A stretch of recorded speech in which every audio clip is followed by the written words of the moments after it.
Morning students, मैं हूं doctor Charanjit Singh, senior lecture chemistry, government higher secondary school Sirohi sir.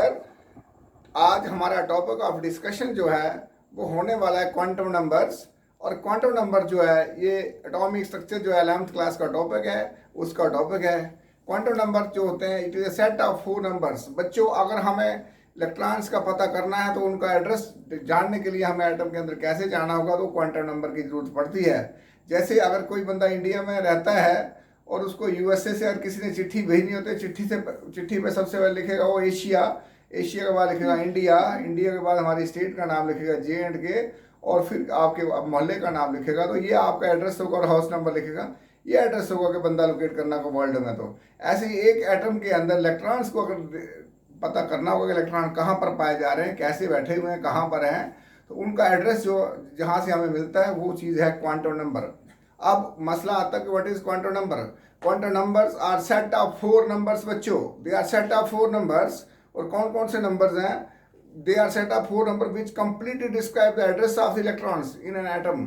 तो वो कौन कौन से नंबर्स हैं? Number 1 principal quantum numbers, number 2 azimuthal quantum number, number 3 magnetic quantum number, और नंबर 4 स्पिन क्वांटम नंबर। तो स्टूडेंट्स, ये 4 क्वांटम नंबर जो हैं इनको हम एक एक करके डिस्कस करते हैं। और सबसे पहले जो डिस्कशन में आ रही है वो है प्रिंसिपल क्वांटम नंबर।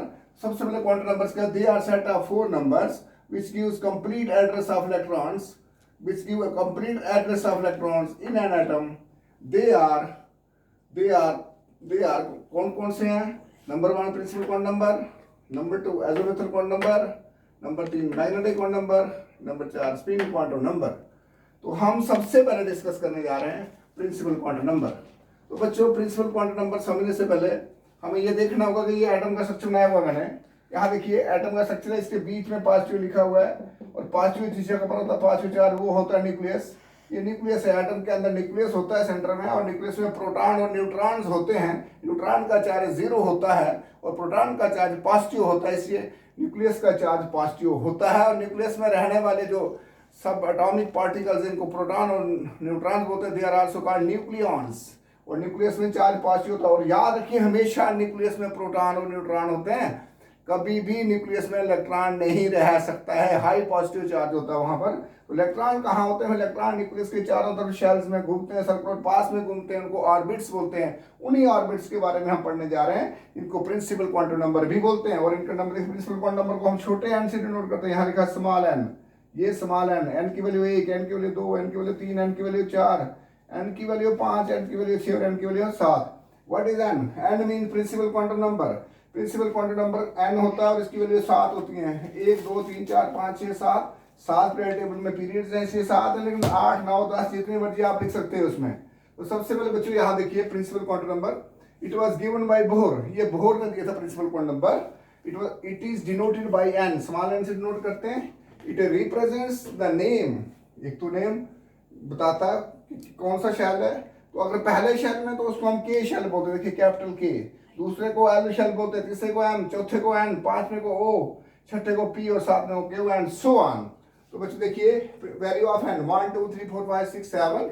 और इसका डेजिग्नेशन ऑफ शेल का नाम क्या है? K L M N O P Q. ये ऑल आर अपर केस, यानी कि कैपिटल लेटर से सारे। ये यहाँ देखिए आप प्रिंसिपल क्वांटम नंबर के बारे में, it was given by Bohr, it is denoted by N, it represents name, name बताता है कौन सा शेल का है, साइज क्या है। जैसे बाहर जाएंगे एंड 1 होगा साइज छोटा सा, एंड 7 होगा साइज बहुत बड़ा, एंड 2 होगा साइज उससे बड़ा।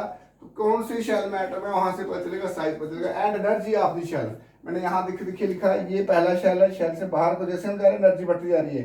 E1 E2 E3 4, जैसे हम बाहर जा रहे हैं इलेक्ट्रॉन न्यूक्लियस के बाहर जा रहा है, उसकी एनर्जी बढ़ती जा रही है। हाई एनर्जी में जा रहा है, एनर्जी बढ़ती जा रही है। तो ये यही बात है, यहाँ एनर्जी ऑफ द शेल के बारे में कहते हैं। To which the electron belong, electron कौन सी शेल में है। अगर सातवें में हो तो हाई एनर्जी में, पहले में तो कम एनर्जी में। ये इसका कहना है। The values of n lies between 1 to infinity. Values n देखिए n कभी 0 नहीं होता है। Point to be noted, n is never 0.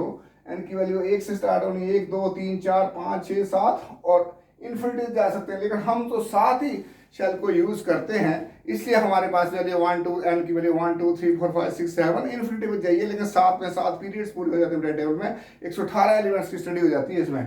अब बच्चों यहाँ देखिए higher is the value of and greater is the magnitude of energy. देखिए मैंने कहा ना वैल्यू अगर एन की एनर्जी 7 एन की वैल्यू 7 है, बाहरला शेल है तो बाहर निकले से काफी दूर है, हाई एनर्जी में है, एन की वैल्यू 1 तो ग्राउंड स्टेट में अंदर एनर्जी कम है। उसी चीज को हमने यहाँ लिखा कि E1 की एनर्जी E2 से कम होती है, E2 की E3 से कम होती है, E3 की E4 से कम होती है, E4 की E5 से कम होती है, सो ऑन। आप ऐसे 6 7 तक लिख सकते हो। अब उसके बाद लिखा कि एनर्जी किसके बराबर होती है। Z होता है एटॉमिक नंबर, किसी भी एटम के न्यूक्लियस में जितने प्रोटॉन होते हैं वो उसका एटॉमिक नंबर। जैसे हाइड्रोजन में एक प्रोटॉन एटॉमिक नंबर 1 है, हीलियम में 2 प्रोटॉन एटॉमिक नंबर 2 है। Atomic number equal total number of protons, और एटॉमिक नंबर को हम Z से डिनोट करते हैं। अब हाइड्रोजन के इलेक्ट्रॉन देख रहे हैं तो वहां Z इक्वल टू 1 होगा, हीलियम के Z इक्वल टू। किसी भी शेल में एनर्जी देखनी होगी इक्वल टू Z स्क्वायर, यानी कि एटॉमिक नंबर का स्क्वायर जिसमें शेल में इलेक्ट्रॉन होगा ओवर n का स्क्वायर। Z में एटॉमिक नंबर जो उस एटम का होगा। अगर सोडियम को तो यहाँ 11 का स्क्वायर लिखना हमने, अगर हाइड्रोजन का तो 1 का स्क्वायर लिखना, divided by n square. n मैंने कौन सा शेल, 5 में 6 7 में किस इलेक्ट्रॉन है, इनटू ये कैलकुलेटेड वैल्यू है, थ्योरेटिकल वैल्यू है 21.69 इंटू 10⁻⁹ से इसको मल्टीप्लाई करना, जूल्स पर एटम ये एनर्जी है इसकी। किसी भी शेल में जब इलेक्ट्रॉन होगा उसकी एनर्जी इसके बराबर होती है बच्चों। अब देखिए बच्चों, अब एनर्जी का डिफरेंस क्या है। दूसरे शेल, ये सेकंड शेल है, E2 है, ये E2 और E1 का एनर्जी डिफरेंस जो है सबसे ज्यादा है, फिर E3 और E2 का उससे ज्यादा है, E4 और E3 का। इनकी E2 इज ग्रेट, E2 की एनर्जी में से E1 की एनर्जी निकालिए तो वैल्यू ज्यादा आएगी। It is greater than E3 minus E2, it is greater than E4 minus E3, it is greater than E5 minus E4 and so on.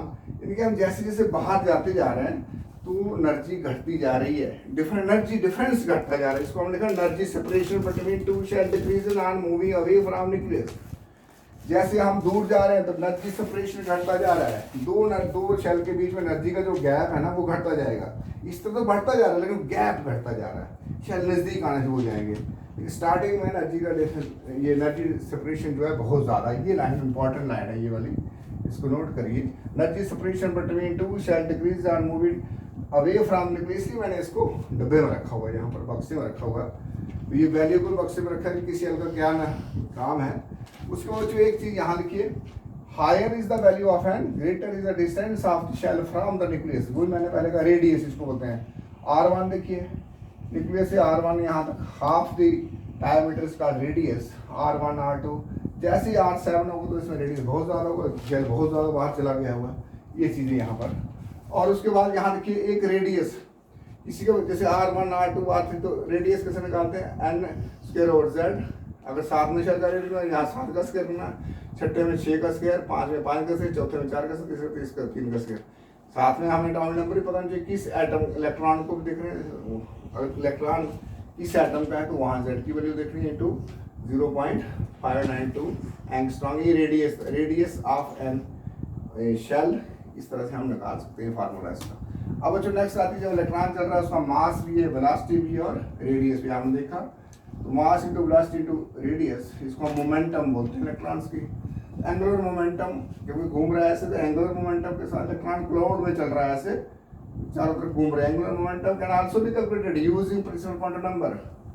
वहाँ से भी कैलकुलेट, जैसे MVR equal to NH, N मैंने shell का number, H मैंने Planck's constant, 2 pi, pi की value आपको पता है 2। ये फार्मूला है, ये भी इंपॉर्टेंट है एंगुलर मोमेंटम का फार्मूला। अब बच्चों इसके बाद देखिए यहाँ पर maximum number of electron in shell equal to 2n square. आपको पता है जैसे पहला शेल है, ये बाद में पढ़ना हमने, पहले शेल में कितने ऑर्बिटल हो गए, 1 का स्क्वायर, दूसरे में 2 का स्क्वायर, तीसरे में 3 का स्क्वायर, चौथे में 4 का स्क्वायर। ये ऑर्बिटल्स हैं बच्चों, 2n स्क्वायर, ये 8वीं से बढ़ते आ रहे हैं। तो एक ऑर्बिटल में 2 इलेक्ट्रॉन लगते हैं। तो अगर पहले में हमारे पास एक ऑर्बिटल है तो उसमें तो एक में 2 लगते हैं, तो पहले में 2 इलेक्ट्रॉन होंगे, दूसरे में 2 का स्क्वायर 4 ऑर्बिटल, दूसरे में 2 का स्क्वायर 4 ऑर्बिटल है, 402 से मल्टीप्लाई करिए 8 इलेक्ट्रॉन लगेंगे। तीसरे में 3 का स्क्वायर, 3 का स्क्वायर 9, 9 में 18 लगेंगे। चौथे में 4 का स्क्वायर 16 में 32, 5 में 5 का स्क्वायर 25 में 50, छठे में 6 का स्क्वायर 36 में 72, 7 में 7 का स्क्वायर 49 में 98। वही तरीका मैंने निकाला हुआ है, क्योंकि एक ऑर्बिटल 2 इलेक्ट्रॉन लगते हैं और एक शेल में कितने ऑर्बिटल होते हैं उसी शेल का स्क्वायर कर दीजिए आप। ये आपने जब हम पढ़ रहे हैं लास्ट में मैग्नेटिक क्वांटम नंबर पढ़ेंगे उस वक्त हमने ये चीज़ पढ़नी है कि इस शेल में कितने ऑर्बिटल्स होते हैं। अभी ऑर्बिटल का मैं कंसेप्ट ही नहीं दे रहा हूँ, अभी इसे प्रिंसिपल क्वांटम नंबर का कंसेप्ट मैं आपको दे रहा हूँ। बच्चों उसको देखिए, इफ n इक्वल टू 1 के शेल होता है तो फिर के शेल में कितने electron, maximum number of electron first shell, first means K shell में कितने होंगे 2 into 1 का स्क्वायर, दूसरे में एल शेल में कितने होंगे 2 into 2 का, तीसरे में 2 into 3 का स्क्वायर, चौथे में इलेक्ट्रॉन लगते हैं 2 into 4 का स्क्वायर, पांचवें में 2 into 5 का स्क्वायर, छठे में 2 into 6 का, सात में 2 into 7 का स्क्वायर। तो कितने इलेक्ट्रॉन आ सकते हैं, पहले शेल में कितने आ सकते हैं, दूसरे में कितने आ सकते हैं, तीसरे में कितने आ सकते हैं, चौथे में कितने आ सकते हैं, पांचवें में कितने आ सकते हैं, छठे में और सातवें में। और इस तरह से कितने निकाले 8 इलेक्ट्रॉन 18 32 50 72 98 इलेक्ट्रॉन्स आ सकते हैं। 8 में निकाले 8 का स्क्वायर करना है, 2 से मल्टीप्लाई करना है हमें। तो कितने इलेक्ट्रॉन आते हैं बच्चों, तो हमने यहाँ इसका समरी लिख दी कि पहले शेल में ये के शेल है, इसमें आते हैं 2 इलेक्ट्रॉन्स, दूसरे शेल में आते हैं 8 इलेक्ट्रॉन, तीसरा शेल जो है इसमें आते हैं, ये थर्ड है 18 इलेक्ट्रॉन, चौथे में 32 आते हैं, पांचवें में 50 इलेक्ट्रॉन आते हैं बच्चों, छठे में 72 आते हैं, और आठवां ये सातवें में आते हैं 98 इलेक्ट्रॉन्स। ये जो सबस कलर से लिखा हुआ नीचे ये इलेक्ट्रॉन्स की लिस्ट है, ये इलेक्ट्रॉन है, यहाँ इलेक्ट्रॉन्स की लिस्ट बनी हुई है, और इसके ऊपर जो है नंबरिंग जो है ये शेल का नंबर है 1 2 3 4 5 6 7, और ये इसके ऊपर नेम है, ये नंबरिंग है एन की वैल्यू है, और ये नेम ऑफ शेल है, ये कौन सा शेल, नेम ऑफ शेल, क्योंकि इस शेल में है वो नाम है। तो इस तरह से बच्चों मैंने आपको प्रिंसिपल क्वांटम नंबर बता दिया। तो इससे हमें नेट शेल इतना पता चलता है कि इलेक्ट्रॉन और बाहर को जाते हैं न्यूक्लियस से एनर्जी बढ़ रही है, ये इलेक्ट्रॉन का घेरा डाला हुआ है, और ये मॉडल ऑफ एन एटम का मैंने ये मॉडल बनाया हुआ कि इसमें शेल कहाँ पर है, ये रेडियस देखिए आप, ये रेडियस बाहर को बढ़ता जा रहा है, एनर्जी बढ़ती जा रही है, और एनर्जी सेपरेशन घटती जा रही है, एनर्जी सेपरेशन डिक्रीज हो रही है, पुठी है सबसे ज़्यादा अंदरली साइड है, बाहर को कम है एनर्जी सेपरेशन जो है।